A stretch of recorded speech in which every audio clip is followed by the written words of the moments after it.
Ito nga yung araw ng aking birthday last month na halos nakalimutan ko nang palang i-edit.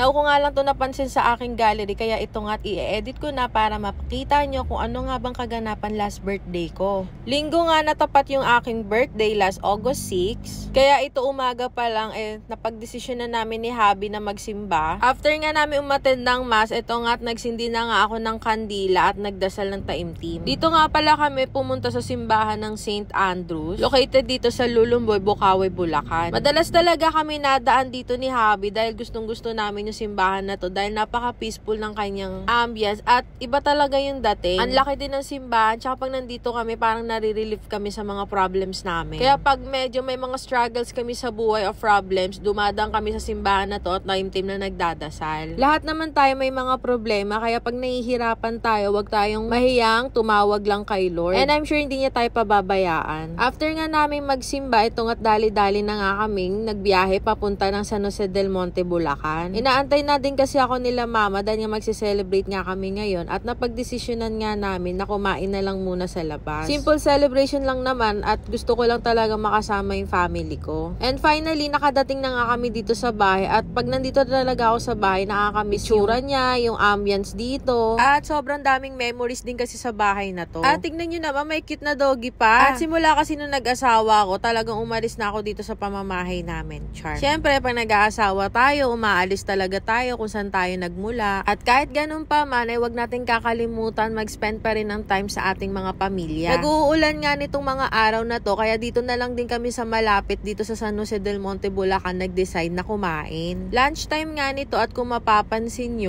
talagang dinarayo din pala tong kainan na to. Sabi ko kasi kay Habi gusto ko ng Chinese food, kaya dito niya din ako dinala. Bali, 4 nga pala kami, kasama ko si mama, yung pamangkin ko, and syempre si Habi. And after ilang minutes sa paghihintay, ito nga't dumating na nga din yung mga in-order namin. Nakalimutan ko na kung ano-ano mga to, pero ang sasarap, grabe. Legit talaga Chinese food. At syempre, bago kumain, selfie muna. After nga namin kumain, ito nga't napag-decide ako na mag-pamper na muna. Napansin ko kasi nung araw na to, na tagal ko na palang hindi nagpapamanicure saka pedicure. At the same time, nagpa-puts pa na rin ako. Kinabukasan naman, nag-celebrate ako ng birthday ko sa shop. Pagdating ko nga sa shop, naka-set up na lahat at nakakatuwa nga kasi nagtulong-tulong nga sila dyan. So habang wala pa nga customer, ito nga't nakapag-celebrate pa nga kami at ayan na nga't nagdatingan na nga yung mga pagkain na in-order ko. At syempre naman, bago kami nagkainan, nakapag-selfie na kami dyan. Simple celebration nga lang ito at nagpapasalamat nga ako kay Lord for another year na binigay niya sa akin. Oops, wag niyo na tanungin kung ilang taon na ako. Char.